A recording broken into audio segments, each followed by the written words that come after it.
की कृपा से शिव तत्व को जो जान लेता है उसके पास पहुंच जाती है। अलवर की धरा परम पवित्र है, इसमें एक से एक अद्भुत संतों की महिमा से यह भूमि सिंचित की गई है। ऐसे ही एक परम संत जो व्यसन की बात आई, किसी के अंदर काम है, किसी के अंदर क्रोध है, किसी के अंदर लोभ है, किसी के अंदर मोह है। काम, क्रोध, लोभ, मोह, मद, मत्सर, अहंकार, इन षट रिपुओं में से एक न एक जरूर रहेगा। चाहे आप संत बन जाओ, चाहे गृहस्थ बन जाओ, चाहे ज्ञानी बन जाओ, चाहे मूढ़ बन जाओ, संसार में रहना है तो इन षट रिपुओं में से एक का संग लगेगा ही, बच नहीं सकते हो। जिस दिन इनका संग छूटेगा ना, उस दिन शिव तत्व से मिलन हो जाएगा, फिर इस दुनिया के नहीं रह जाओ। ऐसे ही बाबा केशवदास जी महाराज थे, जिनकी बड़ी अद्भुत लीला है। हमारे पंडित भगवती प्रसाद जी शर्मा के माध्यम से उनकी चर्चा में सुनता रहता था। कई वर्ष पूर्व जब उनका शरीर था, एक दिन मेरे मन में विचार आ गया, चलो ऐसे संत का दर्शन करके आते हैं। हम उतने भाग्यशाली नहीं थे कि सिद्ध शिरोमणि बाबा हीरानाथ जी महाराज का दर्शन कर पाते, लेकिन कोई है तो दर्शन करके आते हैं। तो गए, जैसे ही पहुंचे, जैसे यहाँ पर कई चेला चपाटी बैठे हुए हैं ना, वैसे तो हम इनके चेले हैं, ये सब गुरु महाराज हैं हमारे, लेकिन दुनिया की दृष्टि में ये हमारे चेले हैं। ऐसे ही महाराज जी के पास दो चेले बैठे हुए थे। एक चेले परम शांत थे उनके, और दिल झिलमिल जाकर, और एक चेला बड़ा चंचल था। तो पहुंचते ही वो पीछे पड़ गया। हमारे पड़ोसी नरेंद्र तिवारी जी साथ में गए थे, जो यहाँ कथा में बैठे हैं। पहुंचते ही वो चेला पीछे पड़ गया, अरे जल्दी चलो रोटी खा लो, नहीं तो फिर खत्म हो जाएगी रोटी, हमको दोबारा बनाना पड़ेगा। जल्दी चलो तो रोटी खा लो, डाल दूं मैं रोटी खा दूं। पीछे पड़ गया। मैं प्रणाम कर रहा था मंदिर में, इतने में महाराज कुटिया से बाहर धीरे से निकले, बोले बावरे सब रोटी ही खाने नहीं आते हैं, किसी की भूख और किसी चीज की रहती है, इनको आने दो। लेकर के गए, पास में बैठाए। ऐसी अद्भुत ज्ञान की चर्चा प्रारंभ हो गई जिसका कोई हद नहीं। लगभग 1.5-2 घंटा समय कब निकल गया कुछ मुझे पता ही नहीं चला। और उस 1.5-2 घंटे में कम से कम नहीं तो 50-60 बार थोड़ी सी तंबाकू रखते, उसको 2 बार रगड़ते, पट पट पीटते, मुख में फिर रख लेते। इस कृत्य को देख करके मेरा पापी मन पापीयसी हो गया और मेरे हंसी छूट गई। बचपना था, कुबुद्धि ने अपना डेरा डाल दिया।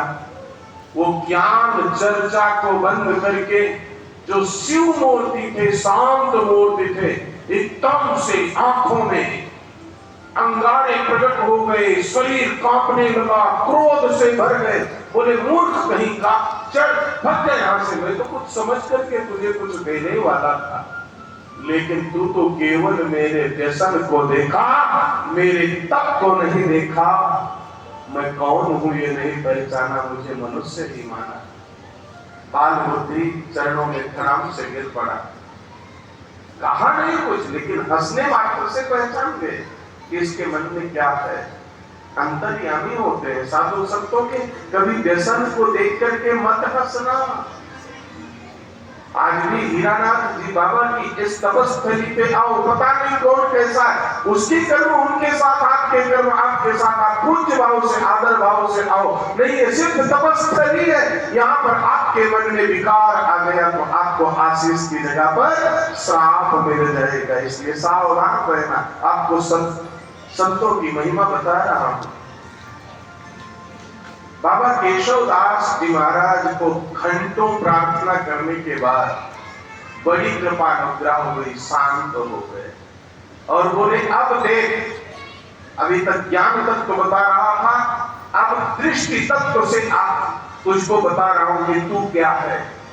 और मेरे जन्म से लेकर के उस दिन का एक एक अध्याय जीवन के पढ़ने को, जिस रहस्य को मेरे अलावा संसार का कोई प्राणी नहीं जानता था, उन्होंने सब कुछ खोल डाला। कहाँ जन्म हुआ, कौन माता पिता, कौन दादा दादी, कितने भाई कितने बहन, क्या 1 2 3 4 गुण, अवगुण दुर्गुण, सब का वर्णन करते करते और फिर बोले ये मेरा 29वां जन्म है।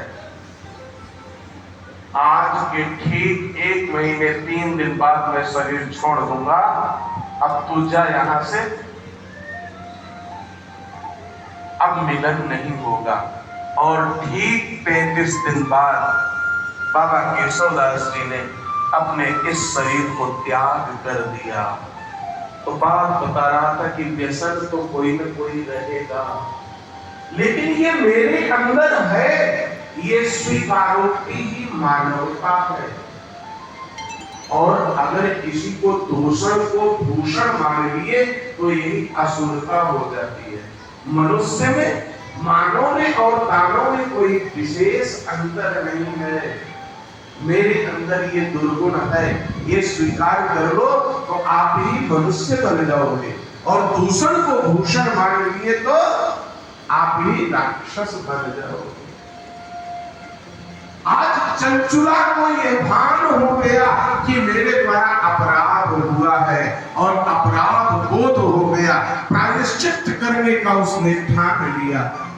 एक संत के चरणों में धड़ाम से गिर पड़ी और संत की कृपा हो गई है। भक्ति ज्ञान विरागाणाम वर्धिनी मुक्तदायिनी बभूव सुकृतार्थासा श्रुत्वा ताम सत्कथाम परम। विप्रदेव ने कृपा किया है और शिव महिमा का गुणगान किया।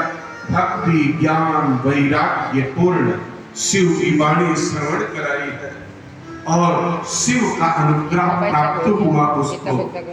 संसार से वैराग्य हो गया, विषयों को विष के समान त्याग दिया। प्रतिदिन तीर्थ जल में स्नान करती, जटा वल्कर धारण करने लगी, समूची देह में भस्म लगा करके रुद्राक्ष के आभूषण धारण करने लगी, शिव नाम जपने लगी। वाणी संयमित हो गई, मौन हो गई। मौन भी बहुत बड़ी तपस्या है बंधु। मुनि किसको कहा जाता है? जो मौन हो जाए उसी को मुनि कहते हैं। संसार में जब लोग अपना हित आपके द्वारा हुआ है उसको स्वीकार न करें, कृतघ्न हो जाएं, तो जगत कल्याण के लिए और आत्म कल्याण के लिए मौन हो जाओ, बोलना बंद कर दो, तो आप क्या बन जाओगे? मुनि बन जाओगे। और मुनि के ऊपर मनमोहन महादेव दोनों प्रसन्न हो जाते हैं। इसलिए जीवन में मौन सबसे बड़ी साधना है। अल्पाहार लेते, गुरु के बताए हुए मार्ग से शिव को प्रसन्न करने की साधना करते। समय व्यतीत तो हुआ, इहलोक की यात्रा पूर्ण हुई, पर लोग पथ के पथिक बने।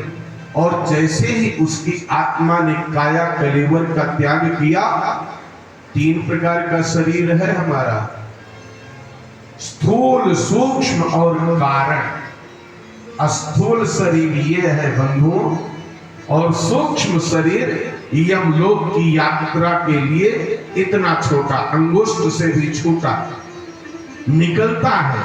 वो इन आंखों से, चर्म चक्षुओं से दिखाई नहीं पड़ता है। विमूढ़ा नानुपश्यन्ति पश्यन्ति ज्ञान चक्षुषा, उसको ज्ञान चक्षु के द्वारा ही देखा जा सकता है। जैसे ही कारण सूक्ष्म शरीर निकला, निकलते ही क्या होता है?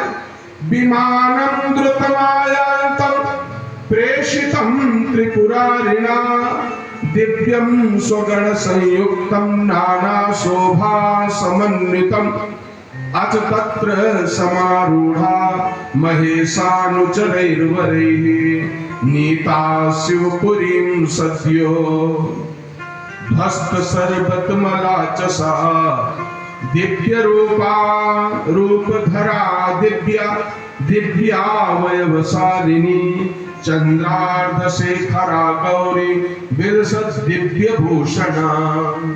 दिव्य विमान में विराजित होकर के भगवान महादेव के पार्षदों के द्वारा अभिनंदित होकर के और वो शिवलोक की यात्रा कर रही है, शिव स्वरूपिणी हो गई है। सबसे पहले वो कैलाश पर्वत पर पहुंची, त्रयंबक महादेव की आराधना किया। वहां पर क्या देखती है? ब्रह्म विष्णु दिव्यदेवैः सेव्यमानं सनातनम। ब्रह्मा विष्णु इत्यादि देवता सनातन शिव की सेवा कर रहे हैं। गणेश, भृंगी, नंदी, वीरभद्रेश्वर, उत्तम गण उनकी उपासना कर रहे हैं। उनके अंग की कांति करोड़ों सूर्य के समान प्रकाशित हो रही है। कंठ में नील चिन्ह शोभा पा रहा है। उनके 5 मुख थे, प्रत्येक मुख में 3-3 नेत्र थे। मस्तक अर्धचंद्राकार था। उन्होंने अपने पामांग में गौरी देवी को बिठा रखा था, जो विद्युत कुंज के समान प्रकाशित थी। गौरीपति महादेव की कांति कपूर के समान थी।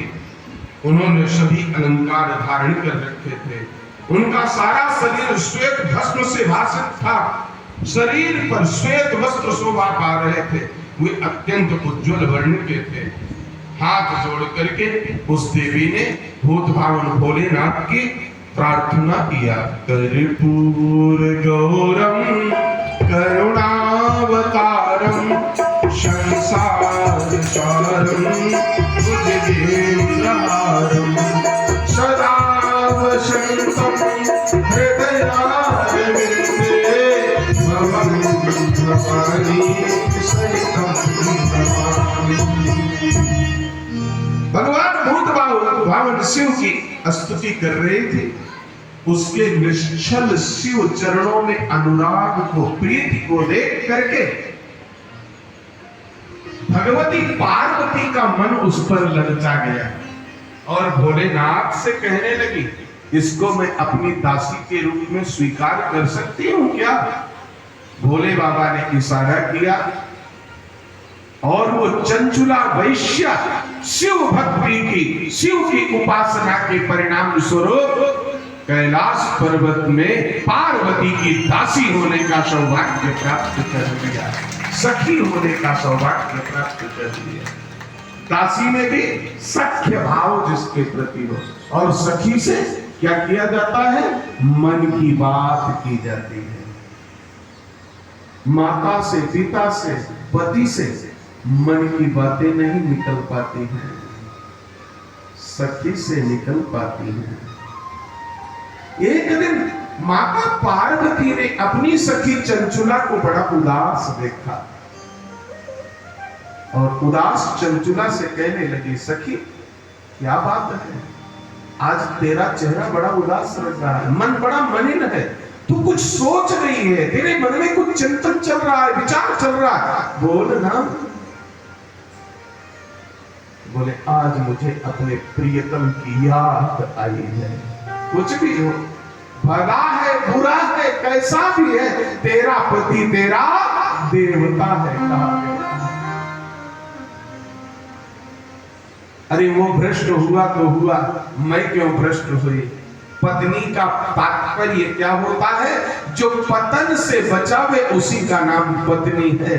और मैं ऐसी पत्नी जो पतित को पतन से बचा न सकी, स्वयं पतित हो गई। लेकिन पतित पावन, उमा मन भावन, पाप दशावन, चंद्रमौलीश्वर की कृपा से मैं तो पवित्र हो गई, लेकिन मेरा पति आज भी चांडाल योनि में विंध्य पर्वत पर भ्रमण कर रहा है। उसका उद्धार कैसे होगा? उसका कल्याण कैसे होगा? बस इतनी सी बात है पार्वती जी ने भगवान शिव से अनुज्ञा लेकर के नंदिकेश्वर को भेजा है और नंदी बाबा गए हैं। उस महापापी राक्षस को महामंत्र का उपदेश दिया और उस महामंत्र का जाप करते ही वो राक्षस योनि से मुक्त होकर के शिव सन्निधि को प्राप्त हुआ है। कैलाश पर्वत में आकर के भगवान भूतवाहन शिव के गढ़ों में सम्मिलित हो गया है। बोले भक्तवत्सल भगवान की जय। इस पावन कथा